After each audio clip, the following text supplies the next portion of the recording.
Alors, bonsoir à tous et à toutes. Pour tous ceux qui ne me connaissent pas, je suis l'incontournable guerrier qui a compris tout terrain, l'homme dont on parle, qui n'a pas froid aux yeux, l'homme qui ne marche pas, c'est mon vous pouvez aussi m'appeler devant la vie, l'homme n'est rien, gouverneur italien, docteur monde, appelez-moi Boubou, laisse-moi mourir 5 plein droit, patrie, donc camarade des ou la Mougia. Alors nous voilà à nouveau devant cette caméra pour parler un peu de Soro Guillaume. On va s'adresser à lui.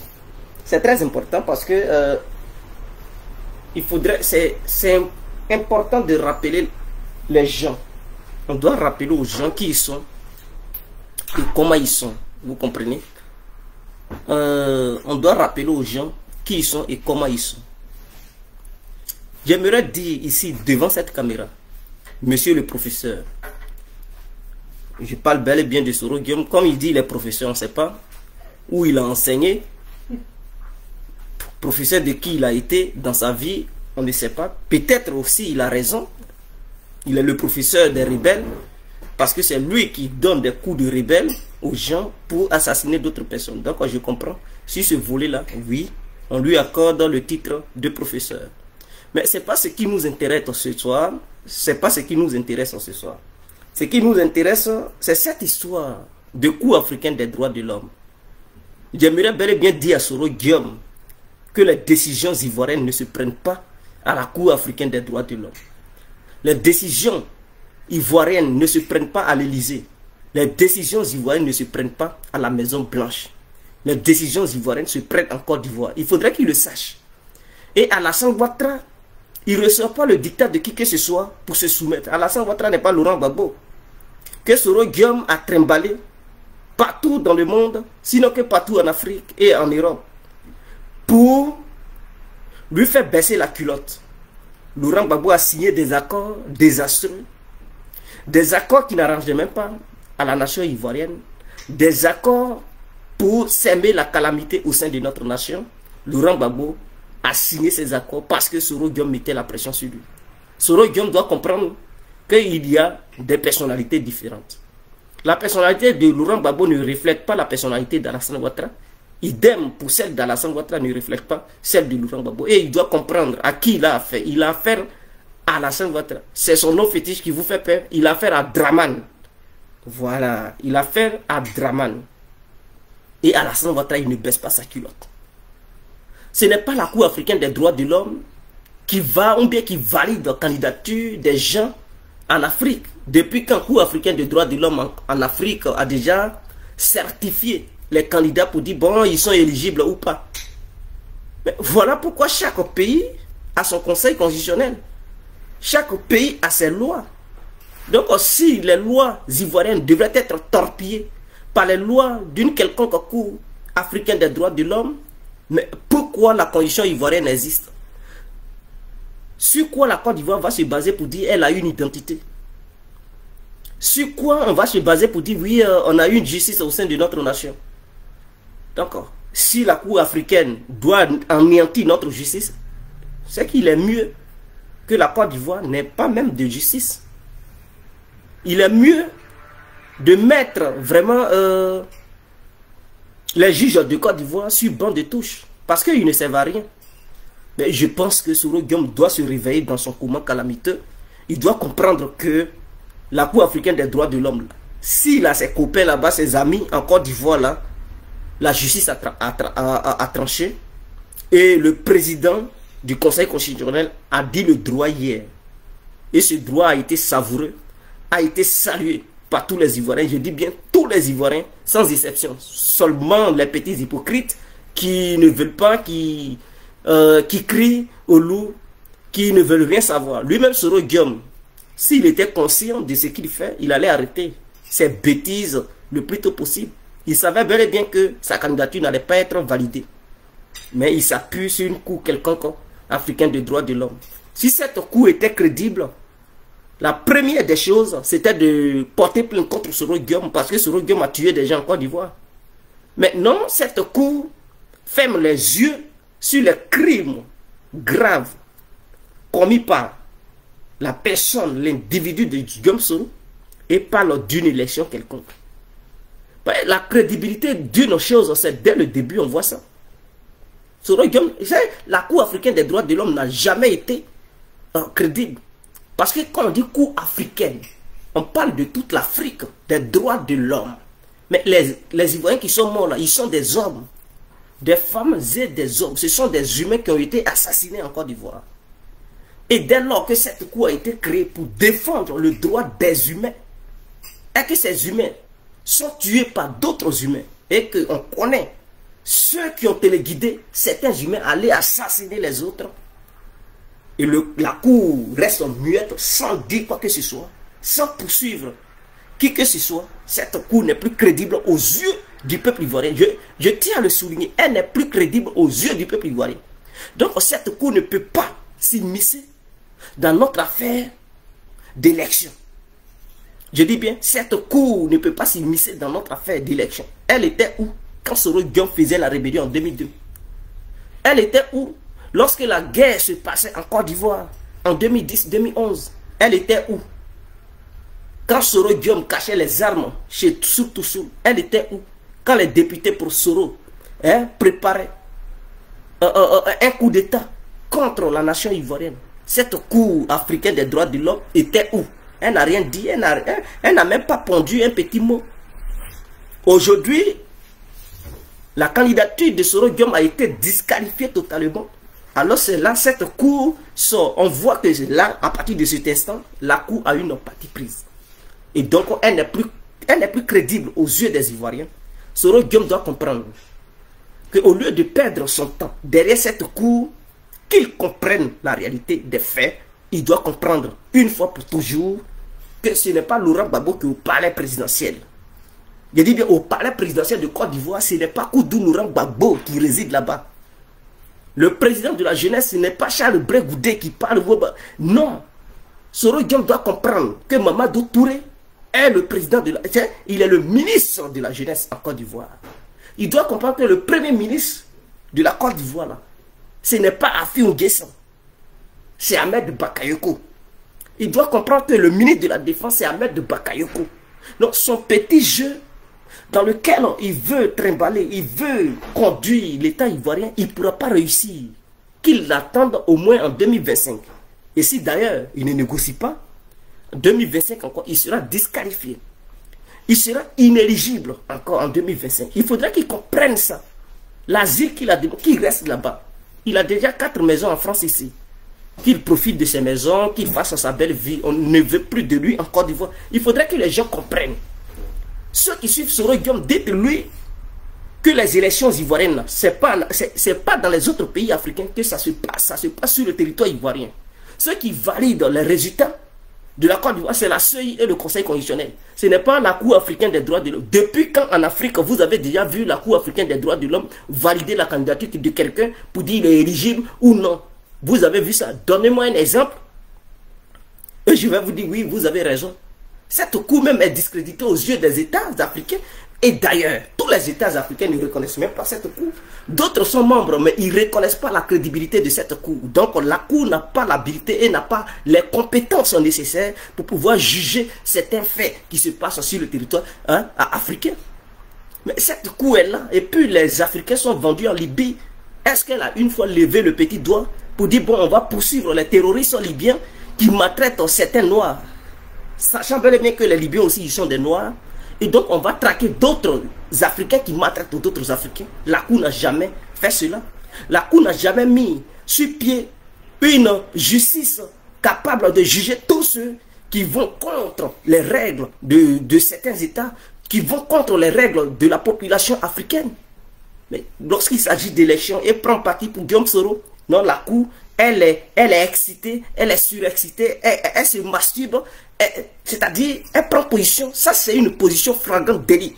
Et on doit dénoncer cela. Cette Cour ne pourra en aucun cas influencer la décision du Conseil constitutionnel ivoirien. Il faudrait que ça soit clair dans les oreilles des uns et des autres. Abonnez-vous sur Fait des perturbateurs politiques parce que Info Afrique a été piraté, ça ne m'appartient plus. Donc, si jamais vous voyez une publication qui va contre les intérêts du RADP, sachez bel et bien que ce n'est pas Guégué. Voilà, c'est quelqu'un d'autre qui a pris le contrôle d'Info Afrique, qui fait n'importe quoi là-bas. Je n'ai plus accès à cette page, ça a été piraté. Donc ma nouvelle page, c'est fin des perturbateurs politiques, abonnez-vous sur cette page. Invitez vos amis à s'abonner sur cette page pour qu'ensemble on puisse faire des vidéos à travers cette page. Ceux qui insultent, qu'ils insultent. C'est leur droit d'insulter, c'est leur droit de dire ce qu'ils pensent. Mais moi, ce qui m'intéresse, c'est de dire la vérité à Guillaume Soro, qu'il attende au moins en 2025, qu'il espère d'ailleurs que les restrictions qui lui ont été posées soient levées. Parce que tant qu'il ne reconnaîtra jamais la légitimité du chef de l'État qui est son excellence, M. Alassane Ouattara, ce dernier ne prendra en aucun cas un décret pour lever les poursuites judiciaires. Parce que Alassane Ouattara a l'habilité et les compétences nécessaires pour lever ces restrictions à travers l'article 66 de la Constitution ivoirienne, et il doit le savoir. Mais s'il ne veut pas reconnaître Alassane Ouattara, mais qu'il reste à Paris, quand il sera fatigué de porter les gros bousons à Paris, en ce moment-là, il comprendra que non, il faut négocier. Mais s'il il est trop gonflé et qu'il ne veut pas entamer des négociations, mais il restera toujours à Paris. Il rigole avec Alassane Ouattara. Il doit comprendre qu'Alassane Ouattara, il est le seul président africain qui a interdit un Africain de mettre ses pieds sur tout le continent africain. Je répète, Alassane Ouattara est le seul président de la République des pays africains qui interdit son citoyen de mettre pied sur tout le pays, c'est sur tout le continent africain.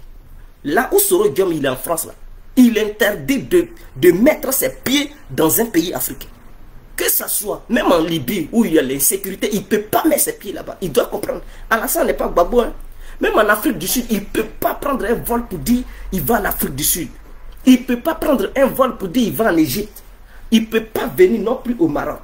Il ne peut pas venir, non, il ne peut pas aller non plus, je ne sais pas, à Zimbabwe, ou peu importe. Imaginons les pays qui puissent exister en Afrique. Soro Diom ne peut pas un instant imaginer mettre ses pieds là-bas. Alassane l'a verrouillé partout. Il dit Soro, tu ne mettras jamais pied en Afrique. Et tu ne peux pas le faire. Tu vas te limiter à Paris. Ton champ d'action, c'est à Paris. C'est tout, c'est le territoire de Paris. Le territoire européen, et pas d'ailleurs, pas dans tous les pays européens. Parce que son champ d'action est limité. Et c'est Alassane seul qui peut le faire.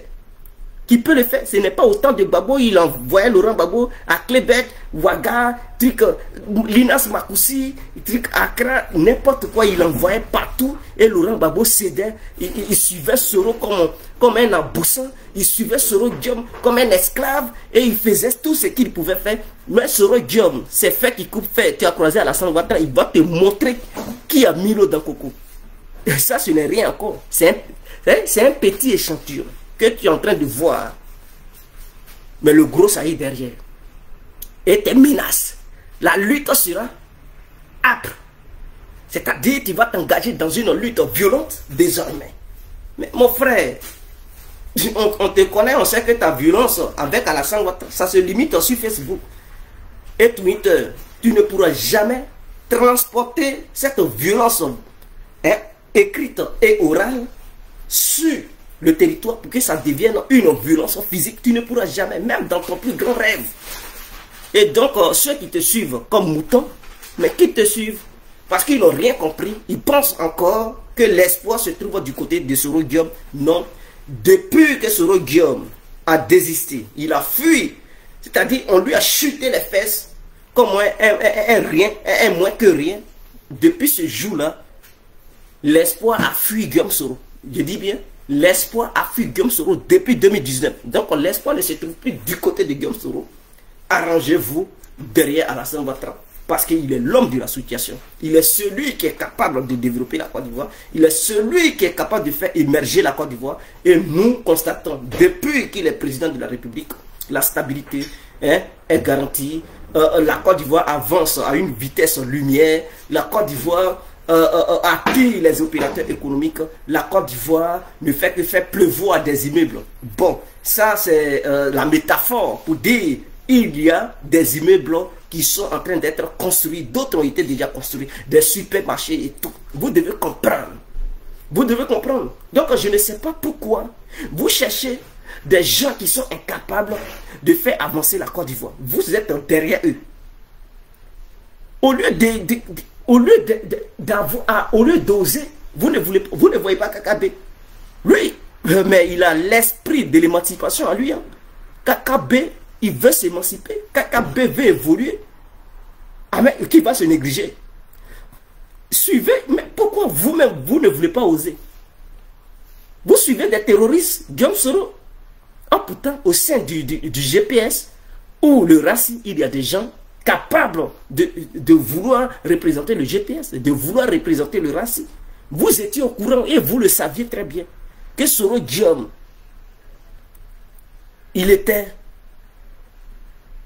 inéligible. Et que présenter Soro Guillaume comme candidat, ça n'allait rien apporter. Pourquoi n'avez-vous pas convaincu Soro Guillaume de ne pas s'endetter? Parce que non seulement ce monsieur, il veut se présenter comme un démocrate, mais c'est de là qu'on voit qui est démocrate ou qui est dictateur. Parce qu'au sein même de son propre mouvement politique, il refuse que quelqu'un pose la candidature à sa place. Il veut coûte que coûte être lui, Soro Guillaume, le candidat idéal du mouvement qu'il a créé. Et qu'en dehors de lui, il ne voit personne d'autre. Mais Soro, tu savais dans quelle situation tu étais. Voyant cela, tu pouvais déléguer quelqu'un d'autre d'être candidat à ta place. Mais quand tu ne veux pas, et que tu veux toujours, et tu veux coûte que coûte être le candidat, sachant bel et bien que ça n'arrange pas les membres de ton mouvement, ça n'arrange pas les membres de ton parti. Ça veut dire que tu exerces déjà une dictature au sein de ton propre mouvement, au sein de ton propre parti politique. Donc si la dictature est déjà menée par ceux-mêmes qui te font confiance, mais imaginons si tu viens au pouvoir et ceux qui n'ont pas confiance en toi, mais qu'est-ce que tu vas exercer sur eux? Mais ça sera le grand frère de la dictature. Ça sera la vraie tyrannie. Est-ce que vous comprenez? Donc quand je vois ça, je dis non, Soro Guillaume ne devrait même pas avoir la clémence du peuple ivoirien. Il devait être exclu du processus électoral. Et c'est ce qui s'est passé. C'est ce qui s'est passé. Prenez exemple sur les KKB, les Afou N'Guessan. Eux, ils sont là s'émanciper. Afou N'Guessan, il a vu que Laurent Gbagbo, qui disait qu'il est candidat, c'était une forfaiture notoire. Il a décidé d'être candidat. Lui-même, il n'a pas suivi Laurent Gbagbo dans sa démagogie politique pour dire non, c'est Gbagbo rien, Gbagbo rien. Sachant bel et bien que Gbagbo là, lui-même là, il n'a pas les compétences en ce moment pour être candidat. Hein? Il ne peut pas être candidat. Voyez la situation politique et judiciaire, il ne pouvait pas être candidat. Afi a dit, moi je ne peux pas me mettre derrière quelqu'un qui est déjà aveugle, qui prétend être chauffeur pour nous conduire, pour conduire le FPI et espérer arriver à destination. C'est inadmissible et inacceptable. Moi, Afi, comme mes yeux ne sont pas crevés politiquement parlant, je préfère être candidat pour conduire ceux qui me suivent. Et il a été candidat, mais il a été admis au bac électoral. À ce moment-là, le concours aura lieu le 31 octobre 2020. Et tous les gens devraient le savoir. Tous ceux qui rêvent d'une vraie politique, ils doivent attendre le 31 octobre 2020. Et le soir de ce grand jour, ou 3 jours après, on saura qui est le véritable futur président de la République. Mais je pense que on connaît déjà le nom d'avance, puisque nous avons une force de frappe partout, sur toute l'étendue du territoire ivoirien, sans faux fuyant, Alassane Ouattara, parce qu'avec tout ce qu'il a fait, il n'y a aucun débat à mener. Le débat est déjà clair, les Ivoiriens eux-mêmes, on n'a pas besoin de battre campagne pour donner la victoire à Alassane Ouattara. Parce qu'un Ivoirien conscient, lui-même il sait que lorsque Alassane n'était pas encore président, dans son village ou bien dans sa ville, il n'y avait même pas d'électricité, il n'y avait même pas de bitume, il n'y avait même pas de société, même les petits les boutiques, on ne poussait pas là-bas. Grâce à Alassane Ouattara, aujourd'hui, ils peuvent se déplacer d'un point A à un point B sans perdre assez de temps. À cause d'Alassane Ouattara, aujourd'hui, ils peuvent travailler parce qu'il y a des entreprises qui poussent dans leur région. Ils peuvent travailler. Avec Alassane Ouattara, ils peuvent aller dans les universités paisiblement. Avec Alassane Ouattara, ils peuvent obtenir tout ce dont ils ont besoin en étant en Côte d'Ivoire, bien sûr. Avec Alassane Ouattara, il y a des merveilles qui pleuvent sur la Côte d'Ivoire. Donc, un Ivoirien conscient, on n'a pas besoin de battre campagne. Il doit mettre ses émotions de côté et regarder la réalité. Et donc, cette réalité, c'est que Alassane Ouattara a travaillé. Et donc, le travail bat déjà la campagne électorale d'Alassane Ouattara. Nous-mêmes, membres du RADP, on peut rester à la maison, croiser les bras. Et puis, le travail d'Alassane Ouattara, lui-même, lui seul, il peut parler. Le travail d'Alassane Ouattara bat campagne à la place de Ouattara. On n'a pas besoin de soulever poussière. C'est ceux qui n'ont pas travaillé, qui ont besoin de faire assez d'efforts pour convaincre les gens parce qu'ils n'ont aucune preuve sur la table pour prouver que non, une fois au pouvoir, ils feront quelque chose. Avec Alassane Ouattara, nous-mêmes, quand il vient, on ne te parle pas, on montre la preuve. C'est-à-dire les faits. Les faits sont là. On dit voilà ce qu'il est. Et puis tout le monde le sait. Ils vont dire, Atia, patron, ne parle plus. On sait. On est déjà convaincu que Ouattara, c'est un bosseur. Ouattara est un travailleur. Ouattara, c'est quelqu'un, lorsqu'il promet, il fait. Ouattara, c'est pas quelqu'un qui est menteur. Suivez Ouattara. Tout le monde voit. Ouattara, au premier tour, le un coup KO bas. Mais j'aimerais rappeler aux membres du FPI, les gars, et les membres de Soroguium, Bédié vous a nargué. Bédié, là, il vous a mené en bateau. Vous savez, il vous a manipulé. Vous avez cru en lui parce que lui, mais qui n'a pas des ambitions. Mais Bédié, bien sûr, son vœu, c'était de voir Laurent Gbagbo écarté. Son vœu, c'était de voir Soroguium écarté. Et lui, étant conscient de ça, lui, Bédié, il savait que en les manipulant, pour dire non, soyez candidat, on va faire une coalition. Et en ne proposant aucun autre, c'est-à-dire il ne leur a pas dit la vérité. Il a signé un deal avec eux le plus tôt possible parce qu'il savait que leur candidature allait être rejetée. Donc il leur a fait croire que non, c'est lui qui va au deuxième tour, les autres n'ont qu'à le soutenir. Donc c'est ça leur deal. Mais Bédié, il était conscient que Laurent Gbagbo n'allait pas être élu. Il n'allait pas être éligible. Éligible. Il n'allait pas être éligible. Parce qu'au sein du PDCI, il y a des juges, il y a des avocats, il y a des gens qui connaissent le droit. Ils maîtrisent bel et bien la condition ivoirienne. Donc, en se basant sur ça, ils ont dit à Bédié, écoute, c'est le moment de faire le deal avec Laurent Gbagbo parce que les militants du pays, c'est des gens, ils sont trop tarés. Ils vont dire Gbagbo, Gbagbo, Gbagbo. Vers la fin, Laurent Gbagbo sera rejeté. Et donc, n'ayant plus de candidats, sachant bel et bien qu'ils n'aiment pas AFI, ils seront obligés de soutenir le PDCI RDA. Voilà sur la carte que Bédié a jouée. Mais cette carte est une carte florissante. Elle a bel et bien marché. Vous ne voyez pas, Gbagbo rejeté. Mais les gars ne sachant pas où s'accrocher, ayant la haine d'Alassane Ouattara, ils seront obligés de s'allier derrière Bédié. Ou soit ils boycottent, et puis ils ne votent pas le truc Henri Konan Bédié. Et Bédié, il perd. Et nous, RADP, on conserve le pouvoir. Soit ils s'allient à Bédié, mais dans tous les cas, ils vont perdre. Donc, voilà. C'est tellement ridicule de leur côté. Et c'est ce jeu-là, Bédié a joué. Il a aussi blagué Soroguium. Soroguium, au sein du GPS, il n'y a-t-il pas quelqu'un capable d'être candidat du GPS pour remplacer Soro? Et Soro demandait aux autres de soutenir ce dernier? Non, il ne l'a pas fait. Il dit, moi c'est Soro, il signe un deal avec Bédié. Au cas où Soro, tu tombes le premier tour, et ce deal, Bédié savait que Soroguium n'allait pas être candidat. Donc, une fois Soro écarté, Bédié, il est tout heureux. Parce qu'il sait qu'il va raccommoder un peu les voix des gars, les voix de trucs des membres du GPS. Et lui, Bédié, il espère venir au pouvoir. Mais il connaît mal les Ivoiriens. Qui va permettre à Bédié de venir au pouvoir? Parce qu'il joue sa dernière carte. Parce qu'il sait qu'en 2025, il ne pourra plus du tout. C'est sa dernière année. Cette année-là, s'il ne devient pas président, c'est fini. Il va quitter définitivement la scène politique. Il va rester à la maison à Daoukro là-bas pour manger Ignam. Foutou Ignam. Il ne va plus venir parler de politique. Il lui s'assurera le temps de trucs au KKB. Kona Kwaku Betin. S'assurera son temps. Son jour. Les Gikawi. Ça sera leur jour. Donc Bédié, il fait tout. Pour être président de la République, mais les Ivoiriens ne sont pas Gaou. On dit premier Gaou n'est pas Gaou, c'est le deuxième Gaou qui est Nyata.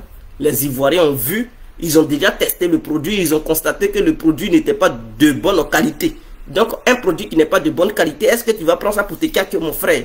C'est couleur panthère, tu veux sur ta peau, mais si tu penses que le produit n'est pas de bonne qualité et que tu refuses que ta peau ait une couleur panthère, mon frère, il faut laisser ça.